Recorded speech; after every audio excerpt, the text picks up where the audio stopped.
एक अकेला इस शहर में, रात में और दोपहर में आबोदाना। मित्रों नमस्कार। 70 के दशक में जिस तरह से मकानों की मारामारी मुंबई में थी, वो आज 2025 में भी ख़त्म नहीं हुई है।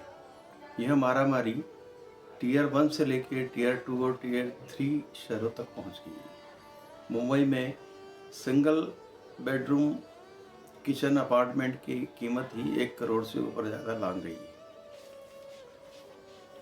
फ्लैट की बात कर रहा हूँ, ज़मीन की तो है ही नहीं। और टीयर 2 और टीयर 3 सिटीज़ जो हैं इंडिया की, चाहे वो किसी भी राज्य में हो, वहाँ भी यदि आप ज़मीन पर मकान बनाना चाहते हैं 1000 वर्ग फुट पे, तो डुप्लेक्स मकान की कीमत 1 करोड़ से कम नहीं है। ऐसे में आम आदमी मकान के सपने देखे तो कैसे देखे। मुंबई में जिस तरह से मारामारी है, उसको लेकर के 70 के दशक में ही आने वाले समय की चाल को भांपते हुए भीमसेन नाम के एक प्रोड्यूसर डायरेक्टर हुए हैं। उन्होंने एक फिल्म बनाई थी 1977 में, घरौंधा। घरौंधा फिल्म जो थी वो डॉक्टर शंकर शेष करके एक राइटर थे, नाटककार थे, कहानीकार थे, उनकी कहानी पर बनी है ये फिल्म। इस पर फिल्म बनाई गई और इस फिल्म की जो स्क्रिप्ट लिखी थी वो गुलजार ने लिखी थी। गीत भी गुलजार के ही लिखे हुए थे सारे इसके अंदर। और इस फिल्म के डायलॉग लिखे थे भूषण बनमाली ने। फिल्म तब भी प्रासंगिक थी और आज भी उतनी ही प्रासंगिक है। जब भी आप देखते हैं, इस फिल्म के कलाकार थे अमोल पालेकर, जरीना वहाब और श्रीराम लागू। डॉक्टर श्रीराम लागू बहुत समर्थ एक्टर थे थिएटर के, और अमोल पालेकर और जरीना वहाब की जोड़ी कुछ पॉपुलर हो चुकी थी इस 77 के आते आते, क्योंकि इनकी फिल्म जो थी चितचोर और कुछ फिल्में और अमोल पालेकर की छोटी सी बात, रजनीगंधा हिट हो चुकी थी। तो दोनों ही हीरो सेलेबल हो गए थे और इसी को थीम को लेकर के बहुत ही बेहतरीन ढंग से फिल्म बनाई गई। बहुत ही अच्छा स्क्रीन प्ले इसमें गुलजार ने लिखा, डायलॉग भी बहुत बढ़िया थे इसमें। और फिल्म की कहानी कुछ इस तरह से चलती है कि अमोल पालेकर, जिसमें सुदीप का कैरेक्टर होता है, एक छाया नाम की लड़की होती है जरीना वहाब, यंग एज में, यंग प्रेमी हैं दोनों प्रेम में पड़ते हैं। और चूँकि छाया जो होती है वो अपने भाई और भाभी के साथ 1 बेडरूम फ्लैट शेयर करती है, और इसी तरह से जो अमोल पालेकर होता है वो अपने मित्र भुवन सोम के साथ एक इसी तरह के फ्लैट में शेयरिंग बेसिस पे रह रहा होता है, किराए पे। तो दोनों ही प्रेम तो करते हैं, लेकिन ये सोचते हैं कि अपना घर होगा तभी विवाह करेंगे। मुंबई की तब की भी यही मजबूरी थी और आज भी यही मजबूरी है। जब तक घर नहीं होता तब तक विवाह कैसे करे आदमी।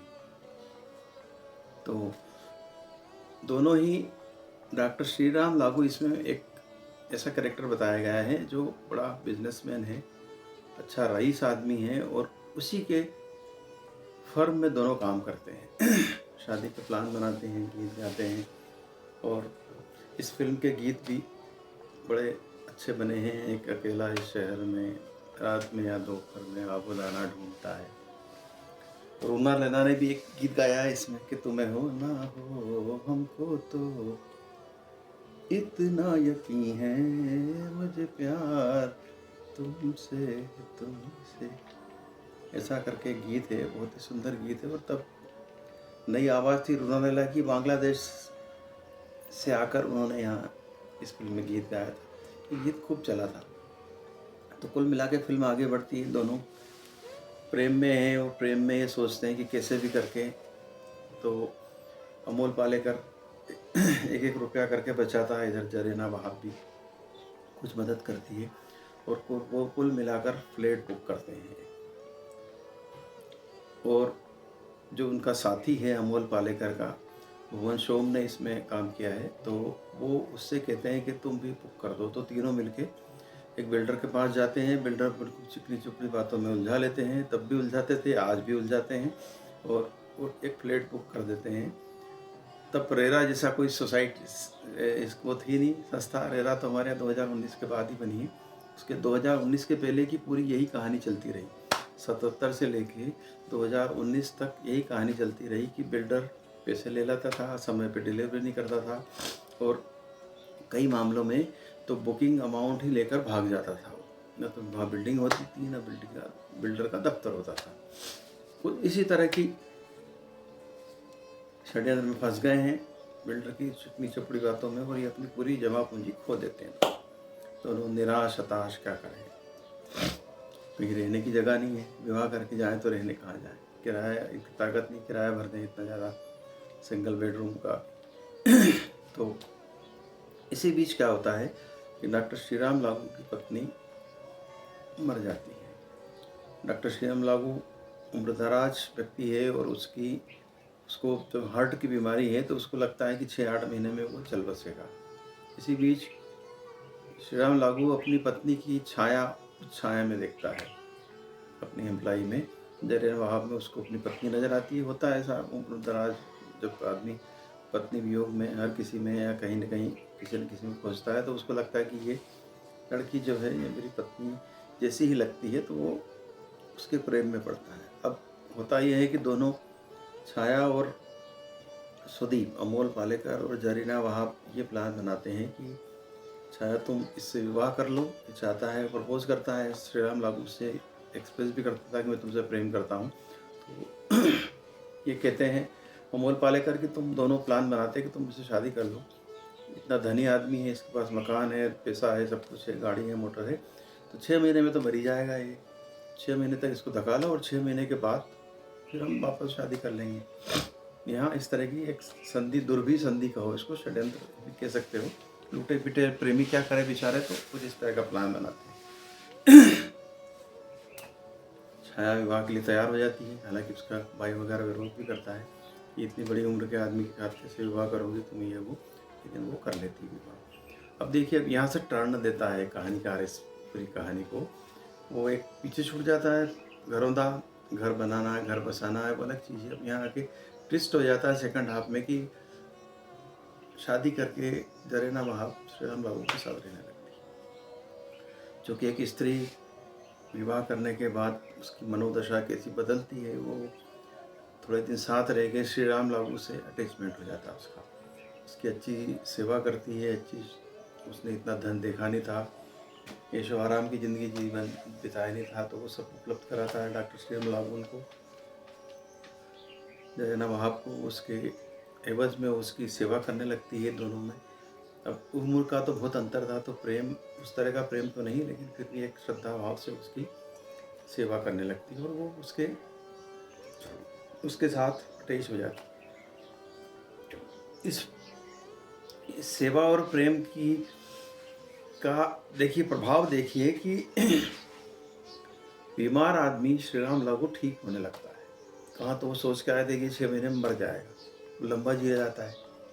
अब मुसीबत ये, सुदीप बार बार उसके घर के चक्कर लगाता है श्रीराम लागू की, उस लड़की को याद दिलाने की, भाई तुमने तो कहा था कि 6 महीने में मर जाएगा, फिर मुझसे शादी करोगे तुम्हारा मेरा प्रेम संबंध है। तो अब धीरे धीरे श्रीराम लागू को भी ये पता लगता है कि यार ये तो ऐसा मामला है। और उधर जरीना वहाब जो है, वो छाया पूरी तरह पलट जाती है। वो कहती कि नहीं, अब मैं तुमसे विवाह नहीं करूँगी, मेरी शादी हो चुकी है, और मैं अभी पूरा इन्हीं के साथ रहूँगी, और इन्हीं के साथ गृहस्थी अपनी चलाऊँगी। नाराज़ होता है सुदीप, नाराज़ होकर सोचता है कि अब ये तो सब कुछ लूट गया, मेरा तो प्लान ही लूट गया। तो वो मुंबई शहर छोड़ के जाने वाला होता है, स्टेशन चला जाता है। इधर श्रीराम लागू को मालूम पड़ता है कि दोनों पूर्व प्रेमी है, और उन्होंने इस तरह से मजबूरीवश शादी करी थी, या एक ट्रांसपेरेंसी थी दोनों की, इसलिए मुझसे विवाह किया है। तो वो भी कहीं ना कहीं गिल्टी फील करता है, और वो उसको लेने जाता है सुदीप को समझा था कि चलो मैं इसको तलाक दे देता हूँ, लड़की, मेरे तलाक के बाद मेरे मरने का इंतज़ार मत करो, फिर तुम विवाह कर लो, और तुम्हारी मदद भी करूँगा मकान कर। सुदीप मानता नहीं है, और इसी एंड पर पिक्चर कट होती है, या एंड आता है इसमें कि क्या सोचा था और क्या हुआ। जरीना वहाब भी तैयार नहीं होती है इसके लिए कि मैं तलाक दे के इससे विवाह करूं। वो कहती कि नहीं, मैं तो आप ही के साथ रहूँगी। तो यहाँ आकर के एक नया घरौंदा बसता है, कहाँ घरौंदे की तलाश में निकले थे एक अकेला इस शहर में, तो कहाँ नया घरौंदा बस जाता है। अमोल पालेकर अपनी ज़िंदगी में आगे बढ़ता है। तो रिश्तों की उलझन प्लस एक मकान की समस्या, इन दोनों को बहुत ही खूबी के साथ इस फिल्म में दिखाया गया है। अब आप देखेंगे तो ये जो समस्या है घर की समस्या, इसको कई लोगों ने कई तरीके से बाद में उठाया है, तब से उठ रही है ये। आज भी बिल्डरों के अत्याचार से, बिल्डरों की बदमाशी से, उनके झूठ से, फरेब से मकान खरीदने वाला, फ्लैट खरीदने वाला अछूता नहीं है, चाहे कितने कानून बन जाए, चाहे कितनी सरकारें बन गई, बदल गई इस बीच में, कहीं कुछ नहीं हुआ। तो ये समस्या शाश्वत है। और ये भी शाश्वत है कि ज़मीन कम पड़ रही है लोगों को, छोटे से छोटे शहरों में भी ज़मीनों के भाव आसमान छू रहे हैं। तो अब इस पे ध्यान देना होगा कि लोग अपना घरौंदा कैसे बचाएंगे। इतनी पॉपुलेशन है, सबको घर चाहिए, सबको सुख सुविधा चाहिए। तो इस तरह की कहानियाँ बनती रहेगी और लोग बनाते रहेंगे, देखते रहेंगे, लेकिन फिर भी ये कहानी 77 बनी कहानी आज भी वही शाश्वत सच है, ये कहना चाहिए। शाश्वत सत्य है कि मकान हो तो ही प्रेम करेगा आदमी, मकान हो थोड़ी गृहस्थी बसेगी, बिना मकान के गृहस्थी नहीं। तो घरौंदा तभी कहलाएगा जब घर होगा आपके पास। आज बस इतना ही। नमस्कार। देखिए यूट्यूब पर फिल्म है ये, और इस पूरी पिक्चर का आनंद लीजिए। अच्छी कहानी है, अच्छा कश्मकश दिखाई है इसमें, तो बहुत सुंदर इसका संपादन है। हर तरह से हर फिल्म पिक्चर फिट है, आज की फिल्मों की तुलना में कहीं ज़्यादा अच्छी है। आज बस इतना ही। नमस्कार। इसका